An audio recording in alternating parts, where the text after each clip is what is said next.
While we've been speaking about prayer from that model prayer, let's add thanksgiving to the mix as we are told by the Apostle Paul in Colossians chapter 3. Good morning. This is Pastor Ernie Lewis of the Blue Point Church in Sisney, Illinois, with your thoughts from God's Word for Thursday. You know, as Paul was writing to the church at Colossae, he gives them the model of what the character of a man should actually be. After talking about needing tender mercies or humility, kindness to others, and of course the spirit of forgiveness and love to those around us. He says in Colossians 3:15, "And let the peace of God rule in your hearts, to which you are also called in one body, and be thankful." You know, the only way we can have peace, to incorporate these attitudes that Paul has enumerated for us, is to trust in God. In Isaiah chapter 26 and verse 3, he says, "You will keep him in perfect peace, whose mind is stayed on you, because he trusts in you." Now, perhaps the key to having the right attitude is placing our complete trust in the Lord. After all, if we are trusting in him to take care of our relationships, then we will have those tender mercies. Of course, if we allow Satan to infiltrate our thinking, we will not be able to show mercy of any kind to anyone. And having the mind of Christ will give us the traits of humility and kindness that he's talking about here.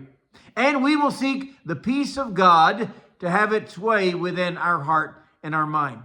You know, Paul describes the peace of God in Philippians chapter 4, where he says, "The peace of God which surpasses all understanding."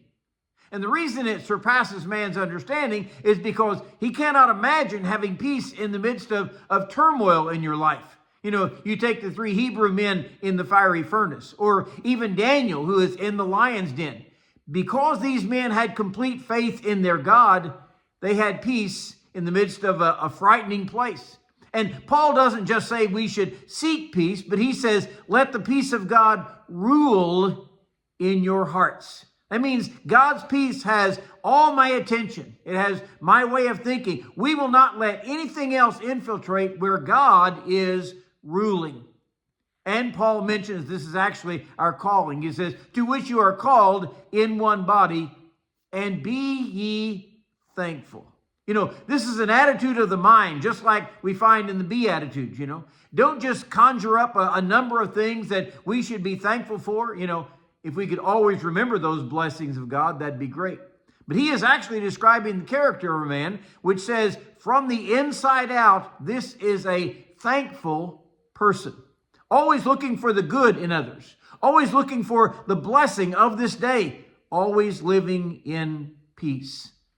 So what does it take? What is the formula to be a person of thankfulness? Well, first of all, it calls for a complete trust in God that he will supply my every need. And then, of course, recognizing those every needs. We need a constant awareness of the work of God in our life to realize what he is supplying. And finally, there is a content heart that says, I am thankful for all of God's blessings that he has given me, and especially today.